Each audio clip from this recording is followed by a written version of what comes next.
The killing of Tyre Nichols now sparking calls for congressional action. Here's Democrat Senator Dick Durbin saying radical police reform is not sufficient enough. Watch. The police reform package that Senator Booker was working on with Senator Scott, it had many elements in it that are important, banning chokeholds, dealing with no warrant searches, dealing with accreditation of police departments. It's necessary that we do all these things, but not sufficient. Well, you got to start somewhere. Republican Congressman Jim Jordan says the problem runs deeper and attacking law enforcement won't help.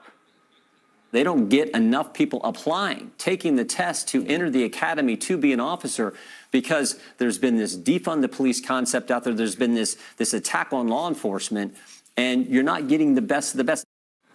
All right, so are police too empowered or too demoralized? Let's break it down with tonight's panel. We've got conservative strategist and Z-Lab's vice president of PR, Chris Barron, is back, along with Democrat pollster and co-host of The Five on the Fox News channel, Jessica Tarlov, and 2020 Libertarian vice presidential candidate. 2024 is just next year. He's also the chair of youarethepower.net, Spike Cohen. Spike, I want to start with you because sometimes in Congress, perfect is the enemy of good. And here, it seems like if you take Tim Scott's bill and you take Cory Booker's bill and you find the best parts, that would be a good foundation. What are your thoughts on police reform that doesn't end up in a place called defund the police, which is actually why you might have problems with this as fallout? Yeah, so here's what I would say about it. I think that there are good elements to both Tim Scott's bill and Cory Booker's bill, but the problem is there's tweaks being made and proposed. They're talking about tweaking qualified immunity instead of ending it. They're talking about tweaking no-knock raids instead of ending them. And then they're talking about adding all sorts of additional funding to a corrupt system. Now, we see this in government very often. When government fails, their answer is, oh, we just don't have enough money. The answer here is very simple, because the problem's very simple. The problem is that officers like this get away with aggression after aggression, after victimization after victimization, without any accountability, until they feel invincible, to the point where they literally beat someone to death on multiple camera angles, thinking that nothing will happen. The solution to this is very simple. End qualified immunity.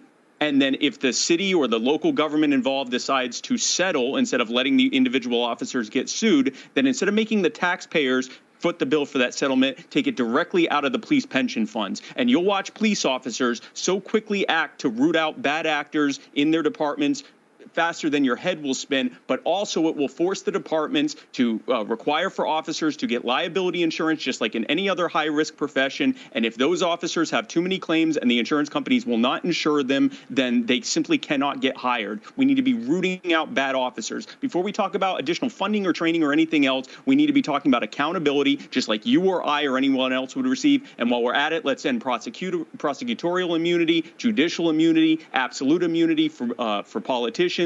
If someone in government harms someone else, they should be held just as accountable as you and I are. All right. So, Jessica, my problem here is a vast majority of cops are good. And every police officer I've spoken to is outraged and disgusted by what they saw.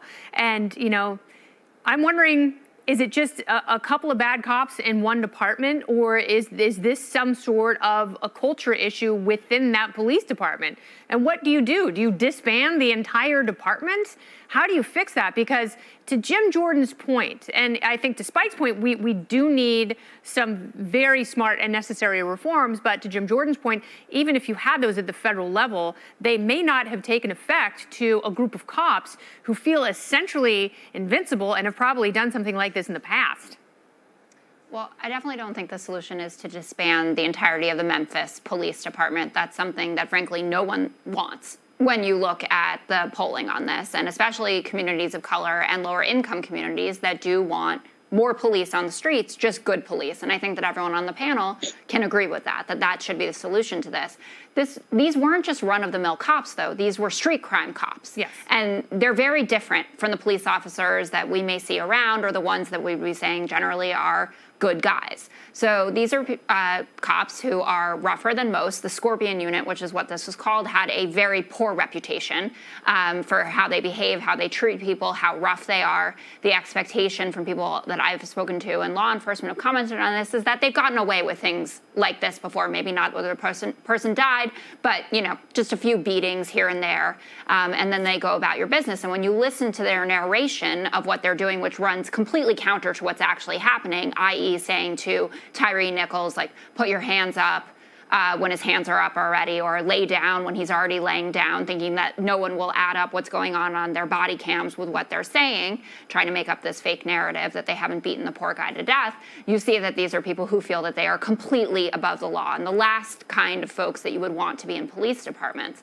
But disbanding them writ large is not going to be a solution to this, but looking into units like this, and they are different from your run-of-the-mill cop that you're going to run into as a good person. They're not responding to calls. They are specifically actively patrolling areas in order to proactively look for people who are going to commit crimes. That's what they are tasked with.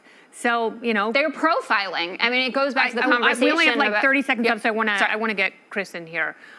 Chris, I want you to respond to this, because I worry that where we're at, we have gone to such extremes in terms of our conversation about law enforcement that when you invite all the good cops to leave, this is what you're left with.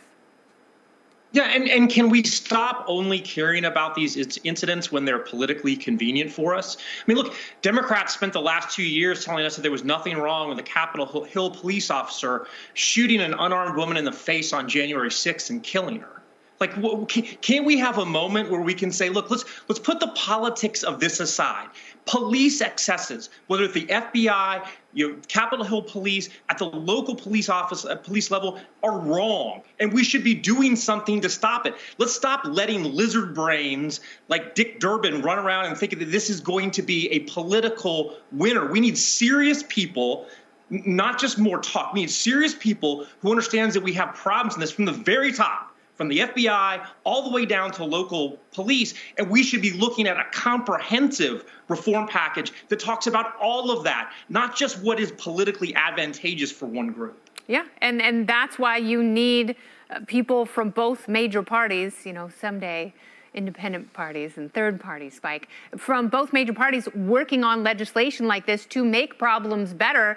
I agree, instead of trying to score political points. So maybe Cory Booker and Tim Scott need to get together and work with some people in what is now a Republican-controlled House and come up with smart solutions that aren't just geared to make one side look good, because this is bad for everyone, especially Tyre Nichols and his family.